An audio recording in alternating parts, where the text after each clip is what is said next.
grief is a full body experience. Yeah. You know, it's not just the emotion of sad. It literally affects everything. Your hormones are off. You're not sleeping as well. Your nervous system is dysregulated. You have an increased chance of a heart attack and other medical events. Your immune system can have problems. You have brain fog. You can't think. So there really isn't anything in your body that feels normal.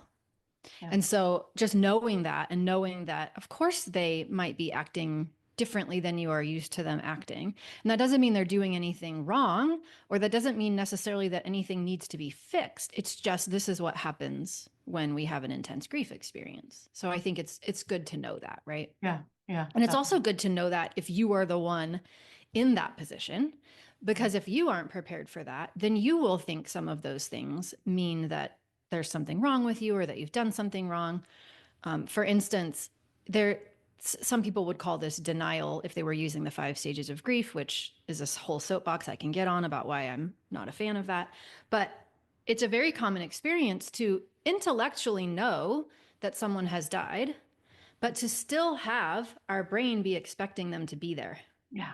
Yeah. Right. And if we don't understand, that's not denial. That is our brain hasn't yet caught up with the new reality such that it can predict what actually will be happening. It's still trying to predict what used to happen and still trying to meet your attachment needs, you know, through those outdated predictions. And so we do need time to pass before our brain will stop doing that. And in the interim, we just kind of need to let it be, you know? Yeah.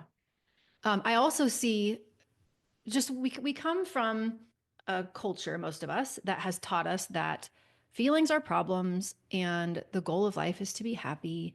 And that if someone is not happy, that we need to try to do something about that to fix it, to kind of, you know, we have this righting reflex where we see a wrong, a perceived wrong, and we need to right it. And that will often have us saying things like, oh, they're in a better place, right? Mm-hmm. They would want you to be happy. You're young, you'll find someone else.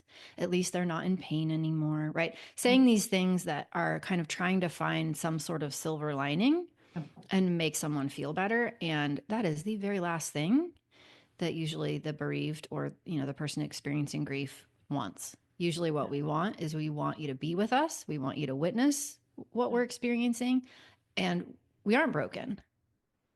Right? We don't want to be treated as though how we're feeling is a problem that needs to be solved. Yeah. And you know, those are just some basic things. And we don't expect people who are in acute grief to know necessarily what they need or to ask for what they need.